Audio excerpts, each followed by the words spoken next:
Olá pessoal, tudo bem? Bem-vindos ao canal Tem Ninja. Meu nome é Eduardo Honorato e eu te ensino a se tornar um administrador de redes reconhecido ganhando de 5 a 20 mil reais.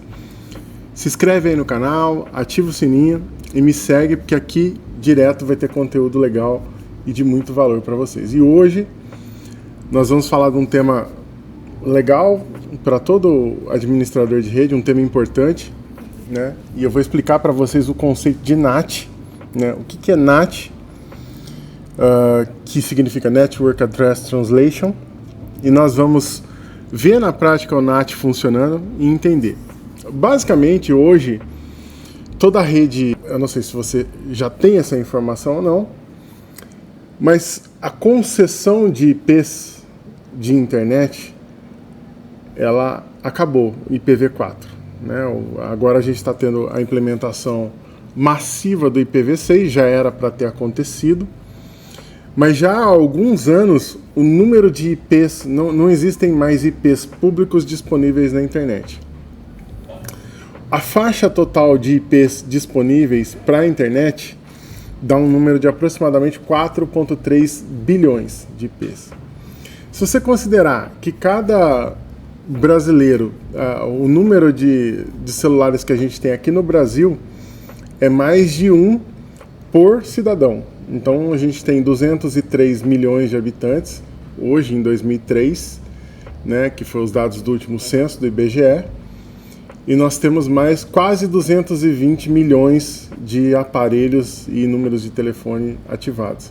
Se você considerar que cada um desses aparelhos tem um IP, só de celular aí a gente já tem mais do que um IP por cidadão, né? E aí você adiciona agora, né, o IoT, né, que é o Internet das Coisas, né, Internet of Things. Você tem geladeira com IP, você tem celulares, você tem computadores, enfim. Então é óbvio que esse número de 4,3 bilhões, lá quando foi concebido, ele era um número astronômico e impensável de acabar, e hoje ele falta e muito. Foi aí que então foi implementado o IPv6. Porém, a gente já tem implementado há algum tempo o recurso do NAT, né, que é o Network Address Translation, que é onde basicamente você tem uma rede externa, um IP válido para uma empresa. Então você tem uma empresa, você tem 100 computadores. Você não tem 100 IPs para aquela empresa para o pessoal navegar. Você tem basicamente um roteador fazendo o serviço de NAT, ou pode ser um proxy também. E aí, numa outra ocasião, eu explico a diferença entre NAT e proxy, porque proxy e NAT são coisas diferentes, tá? O NAT, ele basicamente conecta a sua máquina cliente direto com o host, mesmo que ele esteja fora da sua rede. A gente vai explicar direitinho, não vou entrar no conceito agora. A gente vai simular aqui no meu ambiente de testes. Então, pessoal, falando da importância, né, do NAT e a importância da compreensão do conceito do que é NAT para o dia a dia. É legal que vocês entendam como que funciona o NAT, assim como tudo que eu falo aqui, e assim como está um dos meus princípios de ensinar, tá essa questão de compreensão dos conceitos, né? Então, se você entender o que é o NAT, você vai saber como configurar qualquer equipamento, qualquer ferramenta, você vai saber lidar com qualquer ferramenta. Basta que você entenda os comandos, né? Então, falando aqui do conceito de NAT propriamente, o NAT, o que ele faz? Ele cria uma tabela de tradução de endereços, que pode ser de um endereço LAN para WAN, né, de um endereço interno de uma rede interna para uma rede WAN, ou de uma rede WAN para uma rede LAN, de fora para dentro. Então, basicamente, se você tem um parque de máquinas aí dentro de uma empresa, geralmente você vai estar por trás de um NAT. O NAT tem uma diferença importante de servidores proxy. Os servidores proxy, geralmente o proxy é um serviço executando em um servidor, e esse proxy faz o controle por procuração. Eu não vou explicar esse conceito e a diferença do conceito de NAT e proxy hoje nós vamos nos ater a como o NAT funciona. E eu vou mostrar na prática aqui para vocês como que funciona como que é uma máquina se conectando. Então, por exemplo, uma máquina local, né, uma máquina de uma rede interna, acessando a internet através de um roteador simples que você tem na sua casa. Esse roteador está cumprindo um papel, ele está fazendo um NAT para você, que é uma tradução de endereço. Você só tem um IP válido, né, um IP público.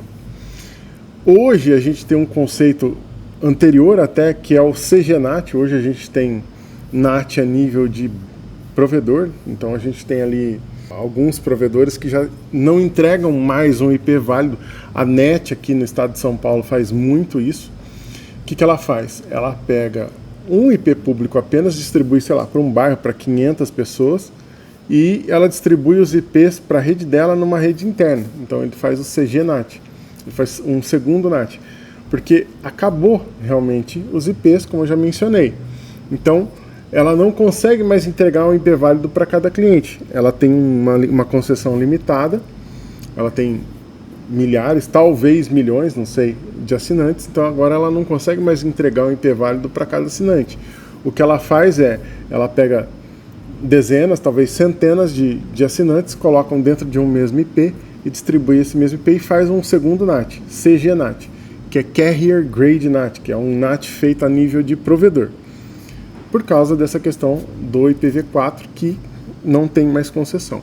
Então vou mostrar para vocês aqui, funcionando aqui no meu ambiente de testes, mostrar o funcionamento do NAT. Aqui eu tenho o meu servidor, e esse servidor ele está aqui no ambiente virtualizado. Aqui eu tenho o meu servidor, que é o meu gateway, que é o meu roteador. Gateway e roteador são sinônimos praticamente. E o meu acesso nessa minha rede virtualizada está sendo controlado aqui pelo meu pfSense. Então o meu pfSense é o que faz o meu NAT para navegação.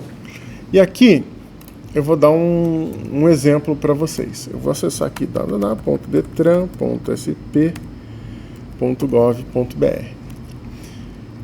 Aqui eu estou conectado no site do Detran. O NAT está fazendo o quê? Ele está pegando o IP da minha máquina, então eu estou conectado à minha máquina, o meu host que está dentro da minha internet está conectado diretamente no site do Detran. O meu NAT está fazendo uma tradução, o meu pfSense está fazendo uma tradução. Então eu vou fazer o seguinte, vou demonstrar um negócio aqui para vocês. Vou dar um ping detran.sp.gov.br. Ele trouxe para mim aqui um IP. Eu quero fazer um teste aqui. Vou marcar esse IP aqui. E eu vou utilizar um comando que eu vou deixar nos comentários aí para vocês, que é o netstat -an pipe find str, que é para encontrar uma string, e vou colocar aqui o IP do Detran. Legal. Aqui olha só o que ele me mostrou. Ele me mostrou que a minha máquina está conectada efetivamente. É porque assim, aqui ele já está em estado de fechamento, esse close wait aqui está aguardando para fechar. Por quê? Eu abri a conexão com o site do Detran, ele abre na porta 443, que é a porta do SSL, que é o HTTPS, que está o cadeadinho aqui, então estou conectado na 443. E a minha máquina, né, que é o meu servidorzinho aqui virtual, ele é o IP 25.50. Então, ó, eu no 2550, a minha porta de saída, geralmente ele usa uma porta alta, tá vendo? Acima de 50.000, para sair, que é uma porta aleatória. Eu estou conectado lá no site do Detran em várias instâncias. Na porta 80, que é a porta padrão HTTP sem o SSL, e também na porta 443, né? Já ele vai fechar essas conexões aqui, mesmo eu com o site aberto. Ele ainda não fechou não, porque eu acho que eu estou com a janela aberta, mas uma hora ele vai fechar. Vou fazer o mesmo teste aqui, vou acessar aqui, por exemplo, o site daqui da cidade de onde eu moro, de Campinas. Então vem aqui no site da prefeitura de Campinas. Aí, tô lá no site de Campinas, vou usar o mesmo comando aqui. Primeiro eu preciso descobrir qual que é o IP de Campinas para poder filtrar ali, porque senão ele dá muito IP ali, eu não consigo saber quem é. Ping portal.campinas.sp.gov.br. Aí ele me dá esse IP aqui. Vou usar o mesmo comandinho lá do netstat para ver como é que tá a minha conexão com o site daqui da Prefeitura de Campinas. Ó, ele não abriu. E eu já desvendo isso já, quer ver? Ele abre e fecha rapidamente a conexão. Foi por isso que eu abri, ele já armazenou em cache e já fechou as conexões. Tá vendo que agora eu tinha aberto, dado um refresh aqui no site, ele conectou, estabeleceu, e aí agora ele já está fechando. Provavelmente agora se eu der para ele mostrar aqui de novo, ó, ele já está fechando, close wait, já ele fecha. Ele faz isso para derrubar, porque às vezes tem muito fluxo no site.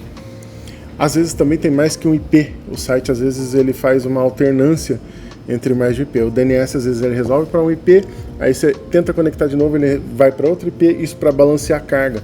Às vezes tem vários servidores com o mesmo site com IPs diferentes. Então poderia ser o caso aqui, mas não é. Então o que eu estou fazendo aqui? O que ele está demonstrando aqui para gente? Aqui ele está me demonstrando que meu cliente, está usando a porta 50873 para sair e está conectando na porta externa lá no site da Prefeitura de Campinas na porta 443. Se eu vier aqui e abrir o meu pfSense, eu vou mostrar para vocês o pfSense, que é o meu NAT, né, que é o meu roteador que está fazendo o NAT para mim. Se eu vier aqui em diagnósticos e states, ele me mostra quais são os estados da conexão. Vou colocar aqui interface LAN e filtrar. Aqui, ó, ele está basicamente me mostrando quais são os estados, ou seja, de todas as conexões que o meu equipamento está usando. Provavelmente ele está usando aqui esses sites aqui, 142, né, esses IPs, porta 443 e a porta SSL. Então ele deve estar acessando algum serviço nessa porta. Às vezes é alguma coisa do próprio Windows. Olha aqui, ó, o site da Prefeitura de Campinas. Então essa é a tabela do meu roteador que cria, indicando, né, para onde que o meu equipamento interno está, qual request que ele está fazendo, qual porta que ele está requerendo, e aí a informação é devolvida para ele através dessa comunicação. Eu posso fechar esse estado aqui. Se eu tivesse 10, 20 máquinas conectadas, eu ia ter o IP de cada uma delas aqui, cada uma das conexões individuais saindo para vários IPs diferentes. Então, essa é basicamente a função do NAT. Aqui eu estou demonstrando o que para vocês? Como que funciona o NAT de dentro para fora. Então eu estou aqui com a minha máquina interna, numa rede interna, saindo, utilizando o meu IP externo, que na realidade não é bem o IP externo, porque eu estou com outro NAT aqui. Se eu vir aqui nas interfaces, vocês vão ver que o meu IP da porta WAN, ele não é exatamente um IP público válido. Eu estou debaixo de um outro NAT aqui, porque o meu ambiente está virtualizado. Mas isso aqui é para exemplificar. Porém, essa porta aqui, ó, IPv4, né, essa 117.132, esse IP é um IP que está para mim na WAN. Então, para mim, esse endereço aqui é um endereço externo. Então, essa máquina virtual aqui que eu estou conectado, eu vou ver se está habilitado aqui, por exemplo, um serviço nela, que é o serviço de área de trabalho remoto. Não está habilitado. Então, eu vou permitir aqui conexão de área de trabalho remoto. Eu vou fazer um teste aqui para vocês. Eu vou abrir aqui uma janela de conexão. Essa janela de conexão aqui é do meu computador, que está rodando as máquinas virtuais. Então, basicamente, a minha máquina virtual aqui ela está isolada. Então, eu não tenho como acessar do meu computador a rede interna lá. Então, eu vou fazer uma demonstração aqui para vocês, que se eu colocar aqui, tentar fazer um acesso aqui, ó, da minha máquina que está fora dessa rede,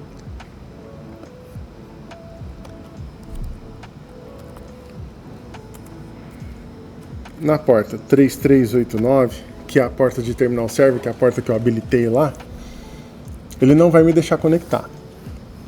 Por que não? Porque essa tentativa minha de conexão tá chegando aqui no meu Firewall, no meu pfSense, e o pfSense está barrando essa conexão. Se eu vier aqui em diagnósticos,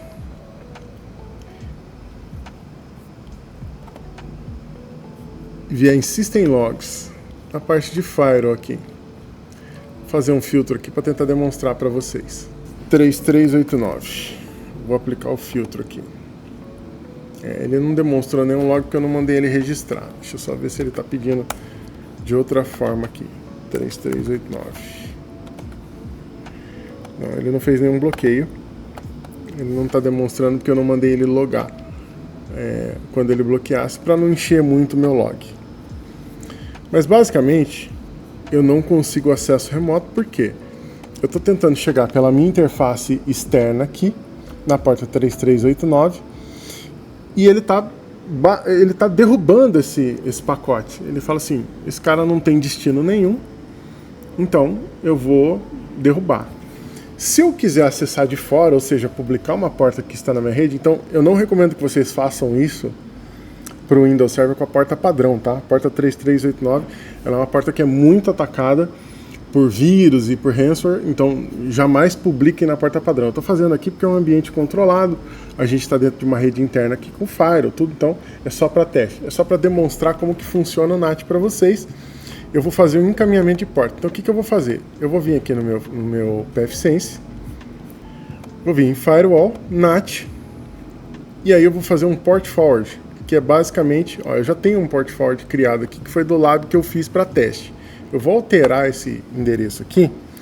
O que eu vou fazer? Eu vou pegar minha porta WAN, eu vou encaminhar a porta 3389, que é o MSRDP. Se eu tirar aqui, colocar outra, colocar 3389, depois ele vai preencher automaticamente lá para mim.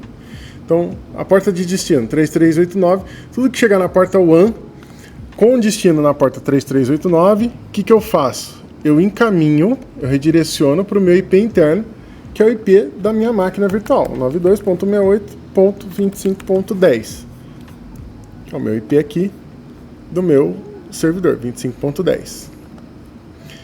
O que eu faço? Redireciono, e eu vou redirecionar para a mesma porta, que é 3389, que é a porta do Microsoft Remote Desktop Protocol, RDP. Dou um save. Aqui tem uma coisa importante no pfSense, tá? Ele tem aqui, ó, ele já adiciona uma regra lá no Firewall, porque aqui eu estou criando uma coisa é o redirecionamento, outra coisa é se há permissão para que esse redirecionamento aconteça. Então, se você vier aqui em Firewall e regras, você vai perceber que ele já criou uma regra de encaminhamento de IPv4 TCP para o meu destino interno do 10 e na porta 3389. Quando eu crio lá no NAT e deixo aquela opção ajustada, ele já cria para mim aqui a regra permitindo. O que vai acontecer agora se eu tentar me conectar no meu servidor aqui pela porta interna? Ele vai fazer o redirecionamento. Deixa eu só confirmar uma coisa aqui. Pessoal, eu percebi que eu tinha comido bola num negócio aqui, que aquela hora eu tinha conectado na porta com final, aqui eu estava tentando conectar na porta 117 com final 2. E na realidade eu quero conectar na minha porta WAN do meu pfSense. Então, aqui eu vou fazer o seguinte, eu vou vir em Firewall, NAT, vou desabilitar a minha regra, tá? Então eu vou vir aqui, ó, desabilitei a regra, que eu acabei de criar, aplicar, a regra está inativa. Aqui em regras de Firewall ele também desativou a regra e eu vou tentar fazer a conexão agora no IP correto sem comer bola, tá? Que é a minha porta WAN, lá eu estou na rede externa, 92.168.117.132. Eu tento conectar, ele não vai deixar a conexão, né? Agora eu venho aqui e libero o meu NAT e faço o encaminhamento. O que eu estou falando? Falando, olha, servidor, quando chegar um request para mim na porta 3389, no meu IP WAN, o que você faz? Você encaminha para a minha porta interna desse IP aqui, que é o IP final 10, tá bom? Beleza. De novo, enfatizando, não façam isso, não publiquem a porta 3389, tá? Porque se você fizer isso, você corre riscos de ser invadido, de ter problemas com vírus, com ransomware, com sequestro de dados. Aqui eu tinha comido bola de novo. Eu habilitei a porta do Firewall, porém eu não fiz encaminhamento nenhum. Então olha que interessante. É bom que eu comi essa bola para demonstrar para vocês. Aqui em Firewall eu tenho regras. A regra, eu fui lá e habilitei. Então, ou seja, ele está liberando a entrada da porta 3389 para esse destino aqui. Ou seja, eu tenho uma regra dizendo, você pode passar se esse pacote checar, porém eu não tenho o meu encaminhamento permitido. Então, o que acontece? Eu tento conectar aqui, ó, e ele continua dando falha. Na hora que eu habilitar aqui a regra do NAT e der um aplicar, ele vai liberar na hora. Tá vendo? Ele já até liberou. E aqui, se eu vier com o usuário administrador, eu vou conectar na seção de terminal lá do meu servidor. Aqui deu na mesma, tá vendo? Então, o meu encaminhamento aqui de portas funcionou. O que vai acontecer? Não se confundam, tá? Aqui eu estou conectado via terminal server. E essa máquina aqui é uma máquina virtual que está rodando, tá vendo? Então aqui é como se fosse o console da máquina. E aqui é a seção de terminal. Se eu vier aqui e desabilitar essa regra e der um aplicar, você vai perceber o seguinte. A minha conexão não caiu ainda. Aqui em regras ele está desabilitado também. Por que ela não caiu? Porque se eu vier aqui em status, vier aqui nos states, colocar aqui a interface LAN e filtrar, ó, tá vendo? A conexão está estabelecida. Então eu tenho uma seção que está aberta, né? Ó, aqui, ó, está estabelecida. Essa conexão que está estabelecida, ele ainda não derrubou. Então ele criou a regra, a conexão está estabelecida. O que eu precisaria para que ele caísse? Então assim, eu parei. Agora, se eu fizer um novo request, se eu fizer uma nova solicitação, ele não vai permitir que eu me conecte na minha interface de novo. Porém, eu ainda estou conectado, então ele ainda não derrubou. Eu teria que vir aqui, ó, no meu NAT e derrubar. Quando eu deletar esse estado, ó, aqui já travou para mim, tá vendo? A sessão remota aqui já está travada. Eu já caí aqui. Daqui um pouco ele vai dar aqui a mensagem para mim que a conexão foi derrubada. E aí eu teria que fazer de novo a entrada aqui pelo meu console. Deixa eu dar um Ctrl+Alt+Del aqui.